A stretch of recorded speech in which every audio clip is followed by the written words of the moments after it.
Magandang hapon sa inyo lahat. Sir Herbert Curia, author, promoter ng The Bible Evangelist.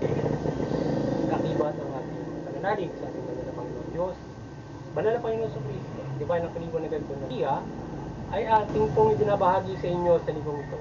Ang mensahe ng ating banal na Panginoon Diyos. Ang tema ng mensahe ng ating banal na Panginoon Diyos ay pakinggan ang mga sulat sa Iglesia. Ngayon ay babasahin ko po sa inyo ang mga mensaheng ito mula po doon sa Bagong Tipan o mabuting balita ng paghahari ng ating banal na Panginoon Diyos sa pamamagitan ng banal na Panginoon. Ayon po dito sa Pahayag, Kabanata 2, talatang 10 hanggang 11, ito po ang mensahe. Huwag mong katakutan ng mga pag-uusig na malapit mo nang daranasin. Pakinggan mo, pabibilanggo ng diablo ang ilan sa inyo bilang isang pagsubok. Magtiis kayo sa loob ng 10 araw. Manatili kang tapat hanggang kamatayan at ipagkakalob ko sa iyo ang putong ng buhay. Kung may pandinig kayo, dinginin niyo ang sinasabi ng Espiritu sa mga iglesia. Ang magtatagumpay ay hindi magdaranas ng pangalawa. Pagpatuloy po natin sa Pahayag, Kabanata 2, talatang 15 hanggang 17. Ito po ang mensahe. May ilan din sa inyo na sumunod sa aral na ito. Kaya nga pagbutihan ninyo at taligyan ang inyong kasalanan. Kung hindi paninilin ako sa lalong madaling panahon, pupuksain ko ang mga tao iyon sa pamamagitan ng tabak na lumalabas sa aking ibig. Kung may pandinig kayo, dinginin ninyo ang sinasabi ng Espiritu sa mga iglesia. Sa magtatagumpay ay ibibigay ko ang nakatagong pagkain sa langit. Bibigyan ko rin ang bawat isa sa kanila ng puting bato na kinasusulatan ng isang bagong pangalan na walang sino man nakakaalam maliban ng Tatay. Natin sa Pahayag pa rin, Kabanata 2, talatang 26 hanggang 29. Sa magtatagumpay at tutupad ng kalooban ko hanggang wakas, ibibigay ko ang pamamahalang gaya na tinanggap ko sa akin. Ang pamamahala sa mga bansa, hala siya sa pamamagitan ng banal na bakal at idurugin niya ang mga bansa gaya ng pagdurog sa palayo. Ibibigay ko rin sa kanya ang tala sa umaga. Kung may pandinig kayo, dingginin niyo ang sinasabi ng Espiritu sa mga iglesia. Yan. At ipagpatuloy po natin sa Pahayag pa rin,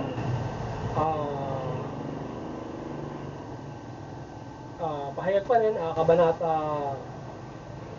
2, at Kabanata 3, talatang 3 hanggang 5. Ito po ang mensahe. Alalahanin mo kung paano mong tinanggap ang mga aral na iyon narinig. Isagawa mo ang mga iyon.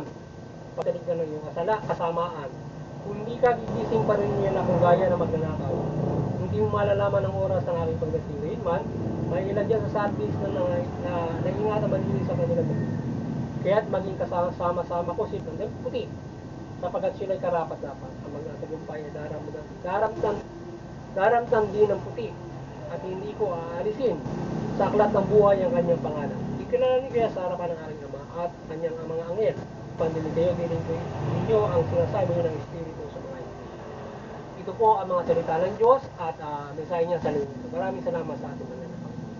Ngayon ay paliliwanag ko po ang mga mensahe ito mula po sa tema ng mga sulat sa iglesia. Yan. Nais pong ibabati sa atin ang ating banal na Panginoon Diyos na ating pakinggan yung kanyang mga mensahe o sulat sa mga iglesia.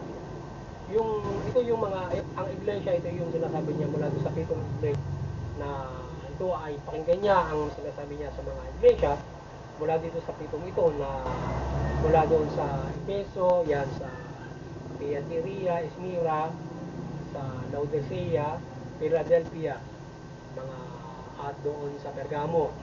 So yan yung yung pinay 7 simbahan at 7 anghel na binigay niya na mensahe kung paano dapat sila ay manampalataya sa ating banal na Panginoon Diyos, paano sila mabuhay. So gaya ng ating nabanggit na nais nga ibabatid sa ating banal na Panginoon Diyos na tayo ay maging matatag sa ating pamumuhay at tayo ay maging tibay ang ating pananampalataya sapagkat tayo maaaring makaranas ng pagsubok kagaya doon sa isang simbahan na sinasabi na makakaranas sila ng maaaring pagsubok na ipakulong sila ng diablo. Yan. So tayo ay maging matatag kung tayo makararanas ng pagsubok na tayo ay ipakulong ng dyablo o maaaring iba't ibang mga pagsubok na sinasabi ng ating mabuting balita na tayo ay makaranas ng ibang na tayo matatag sa ating pamumuhay na ito, ano man yung ating pagdaranasan. Yan, kagaya naman tayo ipakulong ng dyablo at iba't ibang mga pagsubok. So maging matibay tayo hanggang kamatayan at tayo ibibigyan niya ng tutong ng buhay. Yan. At tayo ay hindi makaranas ng pangalawang kamatayan pagdating ng bata. So kung tayo magtatagumpay, tayo ay nakapagtiis sa bumuhay na ito, dumating sa panahon ito ang ating banal na Panginoon sa Kristo. Hindi tayo makararanas ng Panginoon. Kaya tayo ay sa buhay, yung mabuting balita, yung ating pagkaroon tayo ng malaking pagmamahal sa ating Panginoon Diyos, banal Panginoon sa Kristo, at sundin natin yung kanyang kalooban. At kung tayo magtatagumpay at matutupad natin yung kalooban ng ating banal na Panginoon Diyos, maaaring kung dumating man ang Panginoong Kristo ngayon, isasama niya tayo sa tayo ay bibigyan ng tayo ay yung makakaisa doon sa sinasabing 1,000 years at makakaisa tayo ng pamahalaan ng itong mundo, yung bawat mga bansa at yung mga bansa na hindi mananampalataya sa kanya o kumakalaban sa kanya ay ating dudurugin yan kasama ang Panginoon sa Kristo. Patusunurin natin sila sa banal na Panginoon sa Kristo. Kung darating yan ang maaaring kagupalan na ipagkaloob sa mga magtatagumpay at mananatili na masunod ng kanyang kalooban, yung magtitiis, yan, ano man ang paghihirap, ang kanyang daranasan. At kung magtatagumpay ka at kung ipapalarin, ay bibigay sa iyo yung tutong ng buhay, puting bato, na kung ano nakaalam, ikaw ay naramdaman ka ng damit na mga ganyan, at ikaw ay makakasama ng Panginoon sa Pilipinas sa pagkaraman sa akin. Ikaw ay magkakalooban ng ating Panginoon Diyos ng iba't ibang pagpapala. So yung maraming sinabi siya sa bawat simbahan na dapat natin pakinggan na yung sa iba't ibang sinabi niya sa mga simbahan na kanilang daranasin.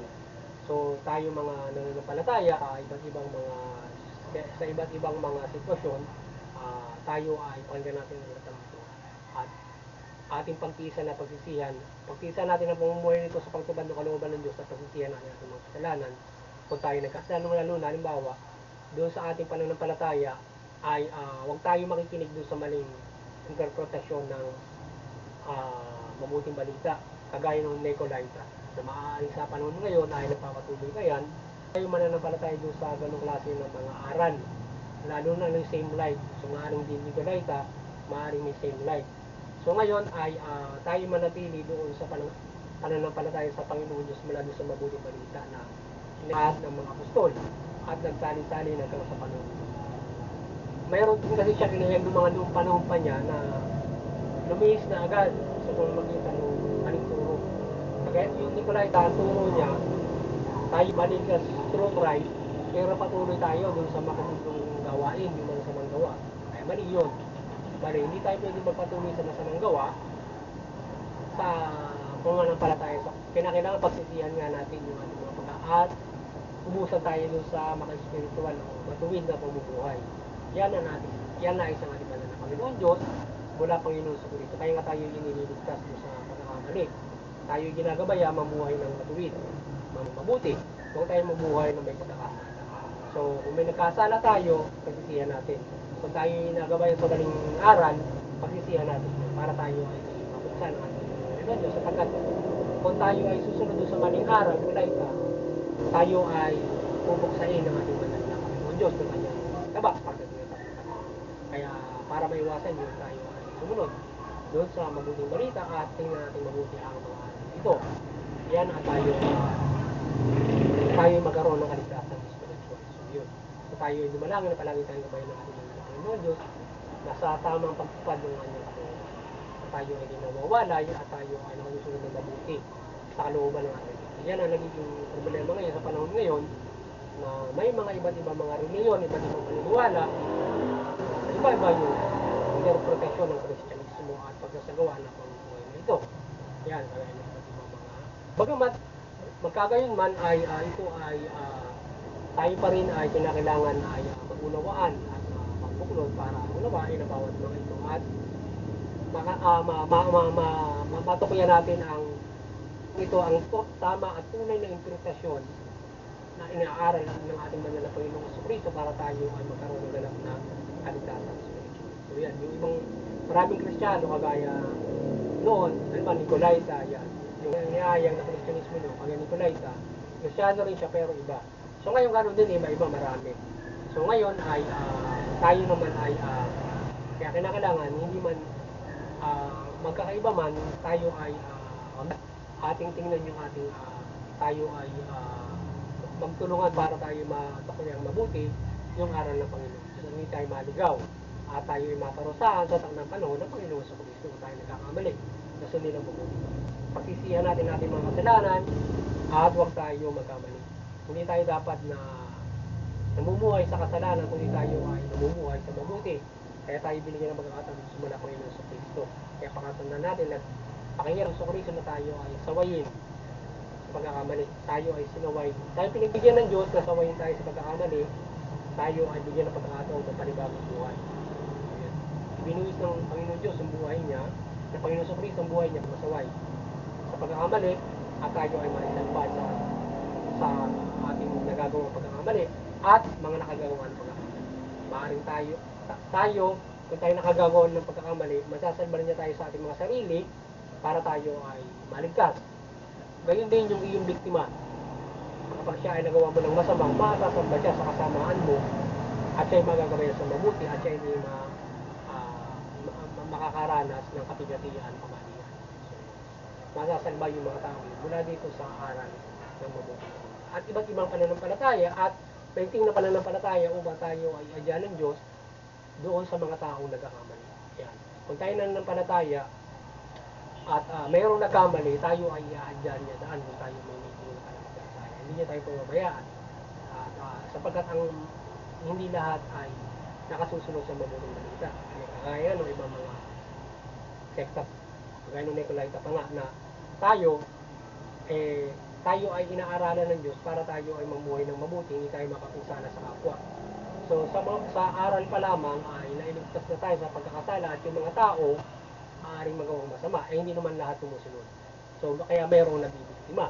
So tayo man, na nakasusunod sa Kanya, hindi tayo gumagawa ng masama, halimbawa sa kapwa-tao natin. So naliligtas yung kapwa-tao natin dun sa maaaring gawing masama mo at yun din sarili. So ngayon ay ikaw naman ay pwede maging biktima ng mga hindi naman nananampalataya at maaaring nananampalataya na tutukso pa rin sa pagkakamali. So ngayon, ang baon mo dyan ay ang pananampalataya mo na maiadya ka doon sa mga at doon sa mga hindi nananampalatayang magawa ng di mabuti o doon sa mga nasangapo ng mga demonyo o mga satanas. Ngayon, sabi ng banal na Panginoon Diyos, kung tayo ay mananatiling tapat sa Kanya, kung tayo ay mananatiling nasa Kanyang tayo ay Kanyang ingatan hanggang sa ng panahon. Tayo ingatan niya sa lahat ng mga pagsubok sa mundo.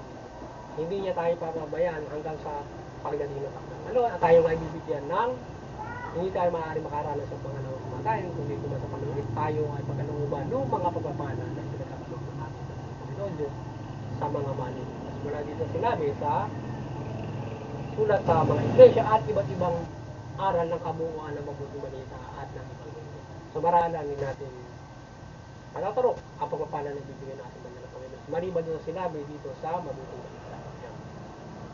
O ito nga sinabi sa mabuting balita na mayroong mga partikular na sinabi pero sinasabi ng Panginoon Diyos sa mabuting balita, hindi pa natin natatarok ang maaaring bigay sa atin ating banal na Panginoon Diyos pagdating na walang hanggang pagpapala niya sa atin. So yun.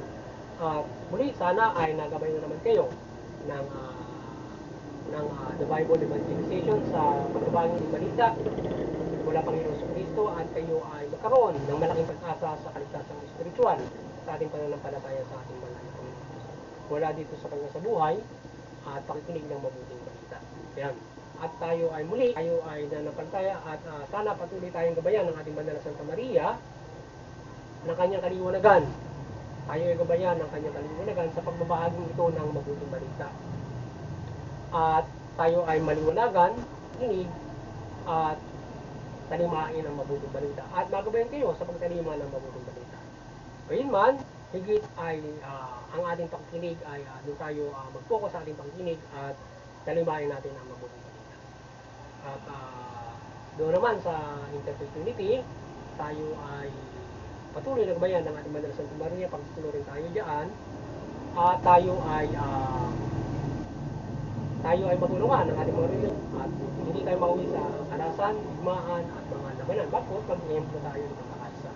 Mag-ehemplo tayo ng pagtutulungan at pagmamahala sa lahat ng bansa, lahat ng mga lahi, lahat ng mga ibang paniniwala at mga samahan.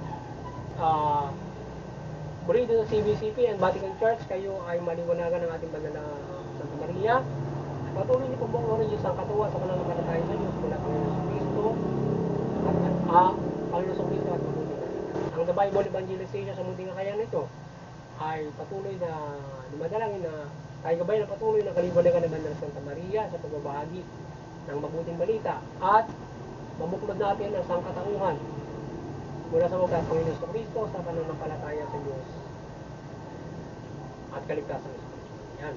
At yung mga kapamalan, kayo ay maliwanagan ng Banal na Santa Maria. Kayo ay at pagmamahala at kayo mamahala ng mabuti mula sa bansang Pilipinas at tugunin nyo yung karapatan ng mga mamamayan, yung pangangailangan ng inyong mamamayan at magpayalagay ng patas ng justisya. Yan. Hanggang sa inyong sa tungkulin ay pagkalulog sa inyo ng ating Banal na Santa Maria. Yan. Muli, magandang hapon sa inyo lahat at